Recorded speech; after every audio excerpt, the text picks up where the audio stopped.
एक गरीब परिवार रहता था। वो पत्नी और एक बच्चा था। उनके पास एक भैंस थी। पत्नी भी बीमार रहती थी और बच्चा भी बीमार रहता था। तो आखिर पैसा न पूछने के बाद उन्होंने निर्णय किया इस भैंस को बेच करके बच्चे का इलाज कराया जाए। वो दोनों लोग भैंस को लेकर के नखासे में गए। तो नखासे से पहले ही 1-2 किलोमीटर पहले ही उसके ग्राहक लग जाते। तो बातचीत शुरू होने में भैंस तय हो गई और दाम चुकाते टाइम उन्होंने दाम चुका दिए। भैंस लेकर के चले गए। 2 आदमी थे। भैंस लेकर के चले गए। एक आदमी भैंस लेकर के आगे निकल गया, एक आदमी उन्हीं में से पीछे लौट आया।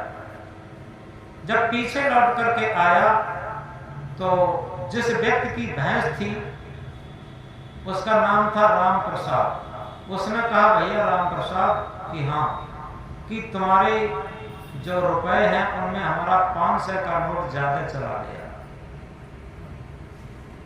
वो आदमी भले ही गरीब था लेकिन ईमानदार था। उसने कहा कि बिल्कुल नहीं चला गया, हमने भी गिने, तुमने भी गिने, रुपए बराबर हैं, उतने ही हैं, लो देख लो।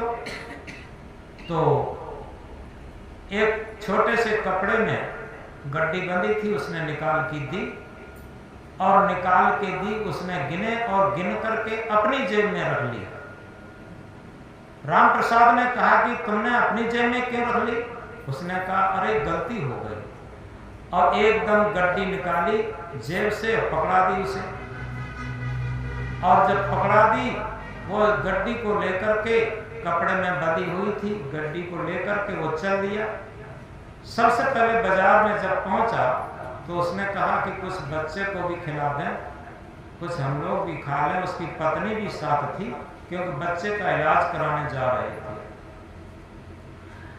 कुछ खाने की चीजें उसने दुकान से ली और लेते टाइम गड्डी निकाली तो उसमें एक नोट ऊपर लगा था, एक नोट नीचे लगा था और बीच में कटे हुए कागज के टुकड़े और उसमें कपड़े में बंधे थे।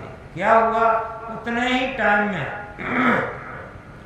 जितने टाइम में उसने अपनी जेब में गड्डी रखी थी वो सब प्योर रुपयों की थी, और वो गड्डी उसने जेब में रख ली और ये कहा कि तुमने रुपए क्यों रख लिए? उसने कहा गलती हो गई, और इतनी ही देर में दूसरी गड्डी बांध के लाया था वो उसने निकाल के दे दी और भैंस वाले ने देखी नहीं और वो लेकर के गया। अब तो वो रोने बिलखने लगा कि हाय हम तो लुट गए, हम तो पिट गए और हर तरीके से हमें लूट लिया। कुछ लोग इकट्ठे हुए, सारी कहानी जानी, कुछ लोग इधर उधर भी भागे लेकिन वो लोग नहीं मिले। अब जब उसने बताया कि हम बहुत गरीब आदमी है, मेरे बच्चे का इलाज होना था, कुछ भले लोग इकट्ठे हो गए। जब भले लोग इकट्ठे हो गए तो उन्होंने कुछ चंदा करके दिया, तब उसके बेटे का इलाज हुआ, डॉक्टर से दवा मिली। लेकिन अब महा गरीबी आ गई। इधर घर जाने पर पत्नी भी अब ताने देने लगी। अब बड़ी कठिनाई महसूस होने लगी उसे। एक लड़का बैठा था वहीं जिसका नाम था सुशील। वो ये देख रहा था घटना को, आखिर कैसे कैसे लोग होते हैं, किस तरीके से इस दुनिया में ठग लोग होते हैं और ठग लेते हैं। आखिर इस पूरे संसार में बहुत कम लोग होंगे जो दूसरों के हित की सोचते होंगे, जिसे कहा है परहित सरिस धर्म नहीं भाई, पर पीड़ा सम नहीं अदमाई। अन्यथा तो केवल अपने स्वार्थ के लिए, अपने पेट के लिए लोग सोचते रहते। ये सोच रहा था और ये घटना सुन करके, ये घटना देख करके उसे वैराग्य जग जाता है। अब उसे दुनिया नहीं अच्छी लगती। वो क्या सोचता है कि अब मुझे कोई संत मिले तो खोज में निकल जाता है तो क्या देखता है कि एक तरफ एक संत जी आ रहे थे। वो संत को देख करके बहुत प्रसन्न हुआ और प्रसन्न होकर के उनके चरणों में चरण स्पर्श करके निवेदन करता है कि गुरुदेव, इतने ही जीवन में मैंने देख लिया ये संसार स्वार्थ का साथी है, इसमें अपना कोई नहीं है। गुरुदेव, अपने चरणों में मुझे लगा दो और मैं जीवन भर अब त्याग वैराग्य से रहकर के भजन भक्ति में लगूंगा और उस अविनाशी की खोज करते हुए, स्वरूप स्थिति करते हुए और परम शांत केवल चाहता हूं और कुछ नहीं चाहता। वही चाहता हूं जहां है न कोई, सदा के लिए बस हम ही हैं। यथार्थ में जब हम अपने स्वरूप में स्थित होते हैं तो वहां कोई दूसरा नहीं होता, वहां केवल होती है सत्य की स्थिति, अपनी आत्मा की स्थिति।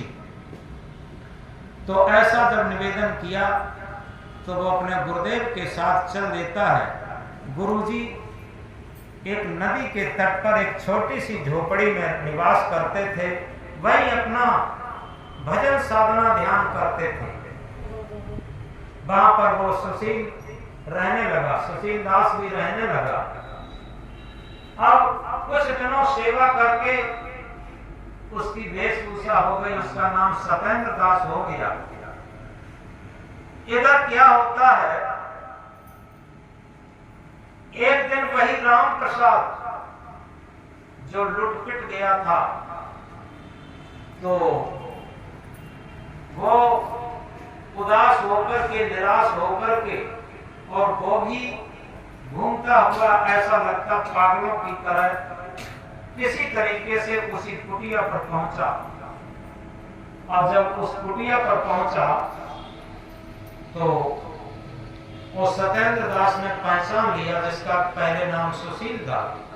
उसने कहा, भैया राम प्रसाद जी, तुम्हारा यहाँ कैसे आना हुआ?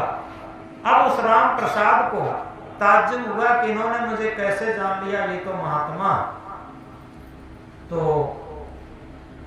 सुशील सतेंद्र दास ने बताया कि मैंने ऐसे पहचाना, जब तुम भैंस बेचने गए थे तो वहीं हम बैठे थे थोड़ी दूरी पर, और वो लोग चले गए थे, तुम लुट गए थे, फिर लोगों ने चंदा दिया था, तब तुम्हारे बच्चे का इलाज हुआ था, इसलिए मैंने पहचान लिया। अब बताओ इधर कैसे आना हुआ? तो उस राम प्रसाद ने कहा, भैया क्या बताएं, वो भैंस तो चली गई, लेकिन इसके बाद पत्नी भी हमें छोड़ के चली गई। क्यों? जब हमारे पास कुछ नहीं रहा, गरीबी आ गई और रोज ताना देती थी, तो पत्नी भी उस गरीबी में छोड़ के चली गई। अब हमें ये लगता है कि जब तक हम सही तरीके से गुजर बसर करते थे तब तक सभी लोग हमारे थे, और जब हम गुजर बसर नहीं करते हैं कि दुनिया में कोई हमारा नहीं रहा, इसलिए हम भी अब सोच रहे हैं कहीं किसी तरीके से सुख मिले, शांत मिले, वो किनारा ढूंढ रहे हैं शांति का कैसे मिले। तो इसीलिए हम किसी संत की, किसी गुरु की खोज में आए हैं। तो सतेंद्र दास ने गुरु जी से मिलवाया, गुरु जी ने राम प्रसाद को हिम्मत बनवाई और उसकी पीठ पर हाथ रखा, ये कहा कि तुम चिंता मत करो, ये संसार ऐसा ही है कि ये कहा है, हे जीव मोह किस से करता, तेरे स्वरूप में मोह नहीं है, मान लिया तो मोह हुआ, जो नहीं माने तो छोह नहीं। जिसको तुम निज हित कर कहते, वे बदला लेने आए हैं, अथवा तेरे हित कर बन कर वे बदला देने आए हैं। जिसको तू कहता पुत्र मेरा, वास्तव में नहीं कोई तेरा है। पहले के कर्जदार हो तुम, वो कर्ज चुकाने आया है। पहले के मानुष तन में शुभ अशुभ कर्म कर लीना तुम, प्रारब्धि में रूपांतर हो, सुख दुख फल जो भोगा है तुम। पहले के परिवार जो नहीं सहायक आज, तो क्या तू है समझता आज के देंगे काज। जिन परिवार के मोह में पालन पोषण हेत, करत रहत शुभ अशुभ नर नेक करत नहीं चेत। आखिर में छुट जाएंगे जिन हित निस दिन दौर, छल हिंसा यर घात कर हरत पराए कौर। जिस दिन तुम यहाँ से जाओगे तो को तेरे साथी होंगे, तो को तेरे साथी होंगे। परवश होकर के चल दोगे अपने अपने राही होंगे। मैं कहूँ कहाँ तक है भाई, खुद करो परीक्षा जीते जी। जिसको तुमसे नहीं मतलब है वे समझे नहीं तुझे कुछ भी। जिस परिजन व संबंधी का स्वार्थ तुमसे नहीं चलता है, देखोगे रुष्ट सदा रहते उनका स्वभाव नहीं मिलता है। जो फुलवारी फलहीन हुई और सूख गई कलियां सारी, निस्सार समझ कर भंवरा भी तज देता है क्यारी क्यारी। तद्वत तुम्हें अपने में देखो, जिसको नहीं सुख दे सकते हो, वे तुमसे नहीं मोह करते चाहे तुम्हें उनसे करते हो। यथार्थ में इस संसार में यही है, जब तक टांगा कैसे घोड़ा कमाने लायक बने रहते हैं तब तक लोग मोह करते, आसक्ति करते, अपना मानते।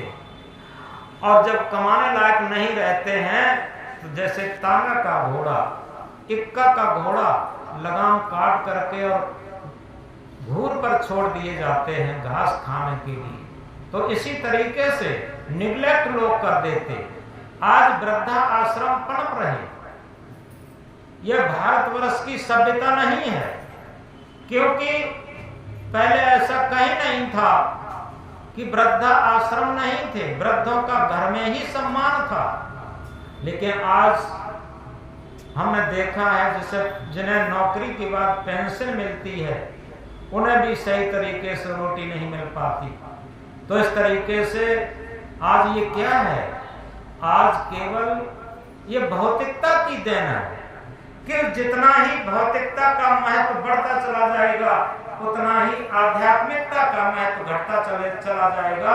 ये जीवन की ये वास्तविक सूत्र है, क्योंकि जिसके जीवन में भौतिक चीजों का मूल्य बढ़ जाता है उसके अंदर से मानवता घट जाती है, उसके अंदर से भक्ति घट जाती है अपने आप। और जिसके अंदर आध्यात्मिकता का मूल्य रहता है, भौतिक आध्यात्मिक सरल भाषा में अगर समझें, जो मन इंद्रियां और शरीर का गुलाम हो जाता है वो भौतिक क्षेत्र में आगे बढ़ जाता है, और जो आत्मा के तल पर जीवन जीना शुरू कर देता है, आत्मीयता के तल पर व्यवहार करना शुरू कर देता है।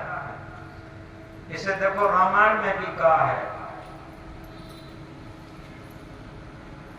निर्मल मन सोई जन मोहि पावा, मोहि कपट छल छिद्र न भावा। जिसका मन निर्मल है, निष्कपट है, निश्चल है, निर्द्वंद है, निर्विकार है, वही सत्य स्वरूप आत्म स्वरूप परमात्मा स्वरूप को समझ सकता है। यहाँ छल कपट काम नहीं करते, भौतिक क्षेत्र में छल कपट काम करते हैं। सबको कबीर साहब ने भी इंकलाब किया है, कबीर मन निर्मल भया जैसे गंगा नीर, पीछे पीछे हर फिरे कहें कबीर कबीर।